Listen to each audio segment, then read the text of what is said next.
आज जो फैसला आया है 190 मिलियन पाउंड में, क्या उसमें हुकूमत का पलड़ा भारी हो गया है? मुज़ाकरात जो हो रहे हैं हुकूमत के दरमियान और पीटीआई के दरमियान, उनकी अब किस्मत क्या होगी? और वो जुडिशल कमीशन बनाने का जो मुतालबा था पीटीआई का, और जिस पर हुकूमत ने कहा था कि हम आपको जवाब देंगे, जवाब तो हुकूमत दे ही चुकी है, लेकिन अब इन मज़ाकरात को, उस मुफाहमत को, उस डील को, जो बातें हो रही थी कि हम चार्टर ऑफ डेमोक्रेसी का दूसरा फेज़ है उसमें दाखिल होने जा रहे हैं, क्या वो मुकम्मल हो सकेगा या नहीं? हमें ज्वाइन किया है अताउल्लाह तारड़ साहब ने, जो वफाकी वज़ीर इत्तलात हैं, उनसे हम इन इशूज़ पे बात करेंगे। तारड़ साहब अस्सलाम वालेकुम। वालेकुम सलाम, बहुत शुक्रिया अफसार साहब, वेरी ग्रेटफुल। और बहुत शुक्रिया आपका भी, आपने हमें ज्वाइन किया पहली बार हमारे प्रोग्राम में। और ये बताइएगा कि जो आज फैसला आया है, शायद इसी वजह से आपने ज्वाइन भी कर लिया है, तो मुझे ये बताइएगा इस फैसले से अब हुकूमत अपने आप को पहले से कंफर्टेबल महसूस करती है, ये समझती है कि पीटीआई जो इसके जवाब में एहतजाज करेगी, प्रोपेगेंडा करेगी, और अमेरिका में जो तब्दीली आ रही है, प्रेसिडेंट ट्रंप आ रहे हैं और वहाँ पे जितनी लॉबिंग की जा रही है, वो हुकूमत के लिए इस फैसले के बाद मुश्किलात का बायस हो जाएगा? बहुत शुक्रिया। देखिए, ये पाकिस्तान की तारीख का सबसे बड़ा मेगा करप्शन स्कैंडल है। इससे बड़ी रिश्वत का स्कैंडल पहले कभी नहीं आया, और बहुत सारी चीजें क्लियरली स्टैब्लिश्ड हैं।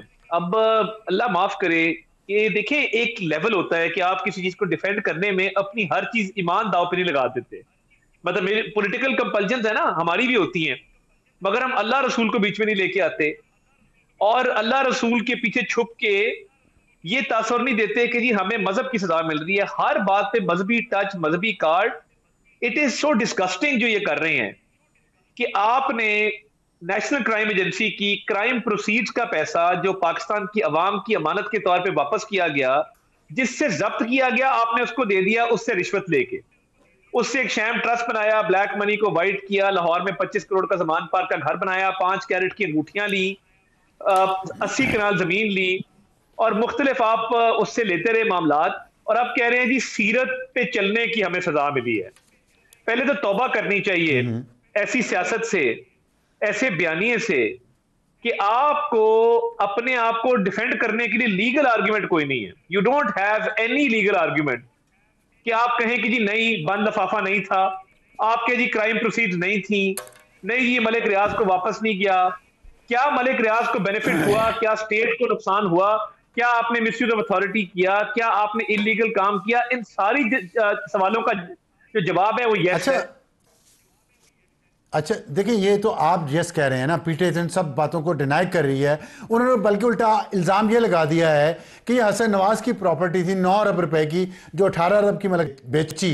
तो मालूम तो ये करना चाहिए था कि 9 अरब हसन नवाज के पास कहां से आए। इसका क्या जवाब है आपके पास? इसका जवाब बड़ा सिंपल है कि जब नेशनल क्राइम एजेंसी ने इस प्रॉपर्टी को इन्वेस्टिगेट किया, तो हसन नवाज को भी सब्जेक्ट ऑफ इन्वेस्टिगेशन बनाया। और देखिए, जो नेशनल क्राइम एजेंसी है, उधर तो ना सिफारिश चलती है, ना कोई रेफरेंस चलता है, ना वहां पे कोई रिलैक्सेशन और कोई वहां पे रिस्पाइट नहीं दी जाती। उन्होंने जब सारी इन्वेस्टिगेशन कर ली और सब कुछ देख लिया, तो उन्होंने ये नतीजा निकाला कि ये मलिक रियाज वॉज दी बेनिफिशरी, और उनका पैसा क्राइम प्रोसीड्स थी, और उसके नतीजे में उन्होंने कहा कि हुकूमत पाकिस्तान को हम वापस कर रहे हैं। This was one property which was the subject matter of this whole investigation. ये सिंगल प्रॉपर्टी नहीं है, ये एक प्रॉपर्टी है जो बहुत सारी प्रॉपर्टीज में से सब्जेक्ट मैटर थी इन्वेस्टिगेशन की। इसके अलावा भी अकाउंट में पैसे थे, सिर्फ इस प्रॉपर्टी का मामला नहीं था। तो ये प्रॉपर्टी की इलीगैलिटी नहीं है, ये उस पैसे की है जो पाकिस्तानी अवाम का पैसा था जो वापस आया। तो मैं ये समझता हूं कि इनकी लीगल टीम ने ये केस लड़ा ही नहीं, ये लीगल आर्ग्यूमेंट्स नहीं देते रहे, ये पॉलिटिकल आर्ग्यूमेंट्स देते रहे। जब आपको पता ना हारे हुए हैं नहीं, और आपके पास आर्ग्यूमेंट है ही नहीं, क्या करेंगे? उस पे मैं आता हूं, लेकिन वो बात वहीं रह गई जो इमरान खान ने आज भी कही है कि 9 अरब कहां से आए हसन नवाज के पास। वो जो बात कर रहे हैं उसका क्या जवाब है? देखिए, हसन नवाज, हुसैन नवाज, उनके वालिद 1985 में सियासत में आते हैं। आप नहीं जानते कि मियां नवाज शरीफ मर्सिडीज में कॉलेज जाते थे। 1969 में एशिया की सबसे बड़ी स्टील मिल के मालिक थे। इत्तेफाक ग्रुप ऑफ इंडस्ट्रीज वो दुबई में जब लगी, इवन आफ्टर नेशनलाइजेशन, उस पर सियासत से दूर दूर तक ताल्लुक नहीं था। तो देखें, वो तो सारा कुछ डिक्लेयर्ड है, उनके पास सारे मीन्स मौजूद हैं। तो वो तो सब्जेक्ट मैटर ही नहीं ना इन्वेस्टिगेशन का। उनको तो क्लीन चिट मिल चुकी, उनको क्लीन चिट दे के नेशनल क्राइम वो एजेंसी ने वो कहा कि वो जी क्लीन आपका चिट इसमें। मिली है, नेशनल क्राइम एजेंसी यूके ने दी उनको क्लीन चिट। जी absolutely, because he was part of it, of the investigation, और उन्होंने उनको मुर्दे इल्जाम नहीं ठहराया और क्लीन चिट दी है, जिस तरह शहबाज शरीफ साहब को दी थी। आपको याद होगा कि जो इन्वेस्टिगेशन की थी शहजाद अकबर ने, और एनसीए का बड़ा रौला डाला था कि जी हम शहबाज शरीफ की मनी लॉन्ड्रिंग इन्वेस्टिगेट करें 5 ममालिक के अंदर। और उसके बाद जब वर्डिक्ट आई तो शहबाज शरीफ को बाकायदा डैमेजेस पे किए इन लोगों ने। तो ये वही उसी तरह हसन नवाज को भी क्लीन चिट एनसीए ने दी और मलिक रियाज का पैसा मुल्क में भिजवाया, जो इन्होंने मिली भगत करके उसको वापस कर दिया। अच्छा ये बताइएगा कि इसमें कुछ लोग मफरूर भी करार दिए गए हैं। जुल्फी बुखारी है उसमें सबसे बड़ा मफरूर, फिर शहजाद अकबर है, और शहजाद अकबर पे तो इल्ज़ाम भी लग रहा है कि उन्होंने मुबैना तौर पे पैसे भी बनाए हैं इस सारी डील में। एक जनरल एक रिटायर्ड जनरल का नाम भी उसमें आ रहा है। तो इनको, और गोगी का नाम भी है उसमें, इन लोगों को आप वापस लाएंगे कि नहीं, बस अब ये रात की बात गई हो गई? नहीं देखिए, इस ऑर्डर के कॉन्सिक्वेंस में जिनको इश्तिहारी करार दिया गया है उसके दो कॉन्सिक्वेंसेस फर्दर हैं। या तो इनकी प्रॉपर्टी जब्त की जाए, जो कुर्की के ऑर्डर होते हैं वो ऑब्टेन किए जाएं, और इन लोगों को कंपेल किया जाए वापस आने के लिए।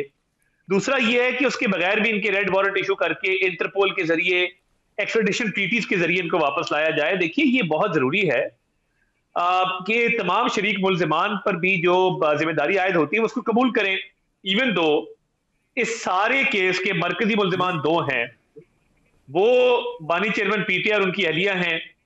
सारे गेम उन्होंने बनाई और उन्होंने ये सारा क्राफ्ट किया मामला, काबीना से बंद लफाफा वो तो हो मंजूर गया, तो करवाया। सजा हो गई, वो तो उनको तो सजा हो गई। लेकिन अब ये जो आप बता रहे हैं कि लाना चाहिए उनको, किसने लाना? आपने लाना, आप हुकूमत हैं, आपने इस पे कोई फैसला किया है कि ये जो इश्तिहारी हो गए हैं?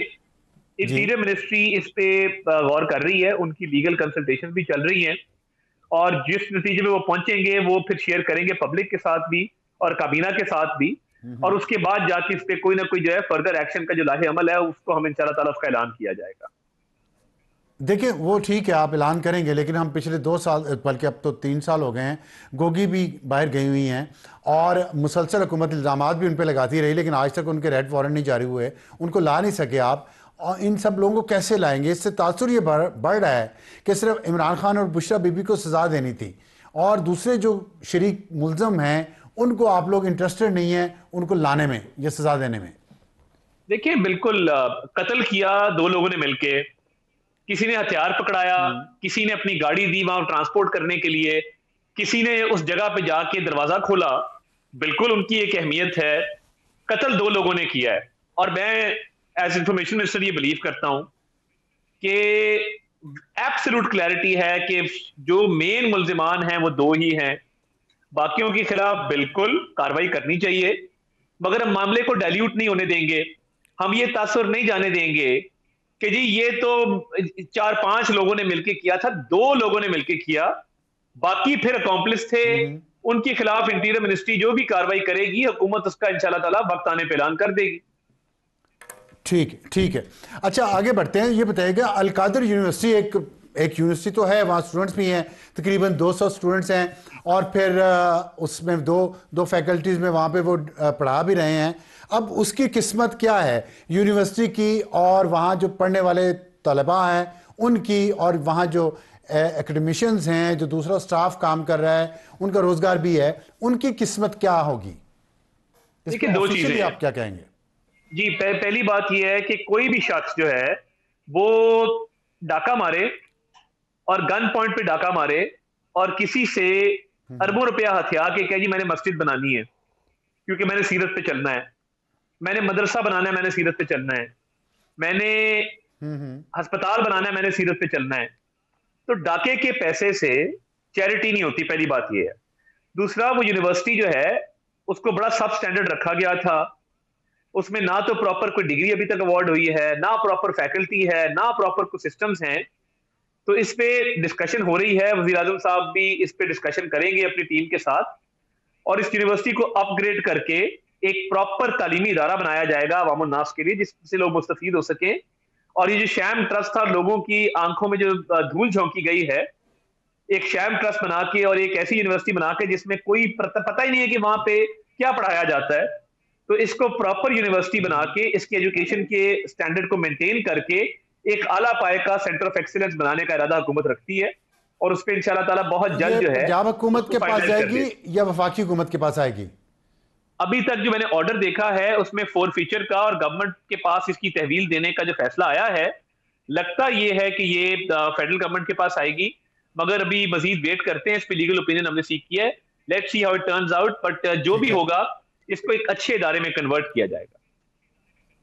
ठीक है। अच्छा, एक और जो एतराज़ किया है खान साहब ने हुकूमत पे, उन्होंने कहा है कि उन जजेस को हाई कोर्ट्स में लाया जा रहा है जिन्होंने मेरे खिलाफ फैसले दिए थे, और ये इसलिए ला रहे हैं ताकि जब अपील वहाँ पहुँचे तो फैसला इनकी हुकूमत की मर्जी का आए, उनकी मर्जी का ना है, जिसको वो इंसाफ मतलब इंसाफ के मुताबिक ना हो। तो आप इस इल्ज़ाम पे क्या आपके पास दिफा क्या है इसका? उनकी बात बज़ाहिर तो ठीक लग रही है। बात यह है कि ये चाहते ये थे कि हर जगह इनकी मर्जी के जज हों जो ट्रायल कोर्ट के ऑर्डर्स को स्टे कर दें, सजा सस्पेंड कर दें, ट्रायल के दौरान रिलीफ दे दें।